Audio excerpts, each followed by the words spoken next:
کس کے پاس جائیں گے؟ پوچھنے کے لیے ڈاکٹر کے پاس جائیں گے۔ اگر کوئی مذہبی معاملہ ہو تو کس کے پاس جائیں گے؟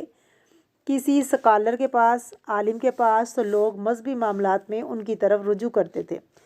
قریش اور دیگر لوگ ان کے پاس اگر پوچھتے تھے آپ کا کیا خیال ہے اس نبی کے بارے میں، تو یہ پوری طرح انکار بھی نہیں کرتے تھے، لیکن ایسا شوشہ یا بات چھوڑتے، ایسا ٹویسٹ جواب دیتے جس کی وجہ سے لوگ کنفیوز ہو جاتے۔ مثلاً کیا کہتے کہ ہاں پیغمبر تو ہے، صرف امیین کے لیے ہے، ہمارے لیے نہیں۔ آج بھی یہی کہتے ہیں۔ ان میں سے بعض لوگ محمد صلی اللہ علیہ وسلم کو نبی مانتے ہیں، قرآن پاک کو بھی الہامی کتاب مانتے ہیں، اسلام کو الہامی مذاہب میں شمار کرتے ہیں، لیکن کیا کہتے ہیں کہ وہ صرف عربوں کے لیے تھے، امیین کے لیے ہیں، سب کے لیے نہیں۔ حق اور باطل کو غلط ملط کر کے پیش کرنا، اصل بات نہ کرنا، لوگوں کو کنفیوز کرنا کہ لوگ شبے میں پڑ جاتے ہیں۔ وَلَا تَلْبِسُوا الْحَقَّ بِالْبَاطِلِ، حق اور باطل کو مکس نہ کرو۔ حق کیا ہے؟ محمد صلی اللہ علیہ وسلم سچے ہیں۔ باطل کیا ہے؟ جو خود سے گھڑ لیا کہ یہ صرف امیوں کے لیے ہے۔ وَتَكْتُمُوا الْحَقَّ اصل میں تھا وَلَا تَكْتُمُوا الْحَقَّ، کس حق کو چھپاتے ہو؟ محمد صلی اللہ علیہ وسلم کی رسالت کو۔ وَأَنْتُمْ تَعْلَمُونَ، حالانکہ تم جانتے ہو، تمہیں معلوم ہے۔ کس دو باتوں سے روکا جا رہا ہے؟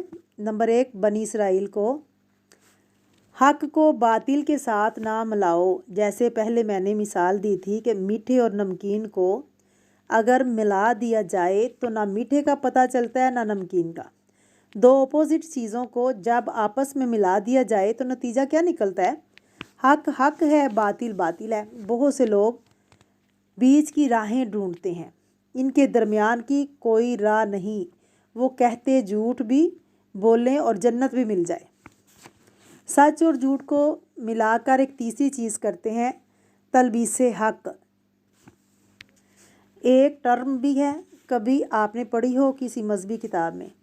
تلبیس حق علماء دین کی ایسی کوشش کو کہتے ہیں جس میں وہ حق کو کھول کر بیان نہیں کرتے، بلکہ اس سے ایسی ایسی تاویلیں اور باتیں نکالتے ہیں جو آیت کا اصل مقصد ہے یا اصل معنی ہے وہ بالکل غائب ہو جاتا ہے، اور دوسری طرف لوگ دوسری باتوں میں الجھ جاتے ہیں۔ یعنی جو آیت کا اصل مطلوب ہے یا جو کہہ رہی ہے آیت وہ نہیں ماننا نکالا جاتا، بلکہ اس میں ایسی باتیں شامل کر دیتے ہیں کہ جس سے اصل بات بہت دور چلی جاتی ہے، اصل بات سے ہٹ جاتے ہیں۔ اس کا نقصان کیا ہے؟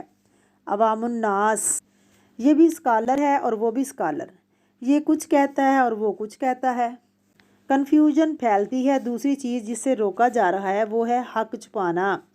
حق چھپانا دو طرح کا ہوتا ہے۔ نمبر 1، حق کو بیان نہ کرنا۔ نمبر 2، اگر کوئی معلوم کرنا چاہے اس کو صحیح جواب نہ دینا۔ لیکن اس کا یہ مطلب نہیں اگر آپ کو کسی بات کا جواب نہیں آتا ضرور ہی کچھ بتائیے۔ اگر کسی سے کچھ پوچھ لیا ہے کہ اب بتانا فرض ہو گیا ہے، جو نہیں آتا وہ مت بتاؤ۔ بغیر علم کی باتیں کرنا اور جس چیز کا علم نہ ہو اس کے بارے میں فتویٰ دینا بھی منع ہے۔ آیت کا آخری حصہ انتم تعلمون، حالانکہ تم جانتے ہو، سب پتہ ہے، پھر بھی تم یہ سب کہہ رہے ہو۔ اس سے کیا پتہ چلتا ہے کہ جاننے کے بعد ایسا کام کرنا اور برا ہے۔ یہاں بنیادی طور پر علماء بنی اسرائیل سے خطاب ہے جو لوگوں کو سچائی کے بارے میں کنفیوز کرتے تھے اور حق کو اس ڈر سے چھپاتے تھے کہ اگر لوگوں کو پتہ چل گیا تو لوگ حق کی اتباع کرنے لگیں گے اور پھر ہماری بات کو کوئی نہیں سنے گا۔ ان کا فائدہ اس میں تھا کہ لوگ اپنی خواہشات کی پیروی کرنے لگیں، یہ ان کے سردار بنے رہیں، اور لوگوں کو علم ہو گیا کہ پھر ان کی باتیں کون سنے گا اگر لوگوں کو حق معلوم ہو گیا۔ ہمارے لیے کیا سبق ہے؟ کیا نہیں کرنا چاہیے؟ حق کے اندر باطل کو نہیں ملانا چاہیے، جھوٹ اور سچ کو مکس کر کے تیسری چیز نہیں پیش کرنی چاہیے، کلیئر کٹ بات کرنی چاہیے، واضح درست، اور دوسرے کسی چیز سے منع کیا گیا کیا نہیں کرنا؟ حق کو چھپانا نہیں۔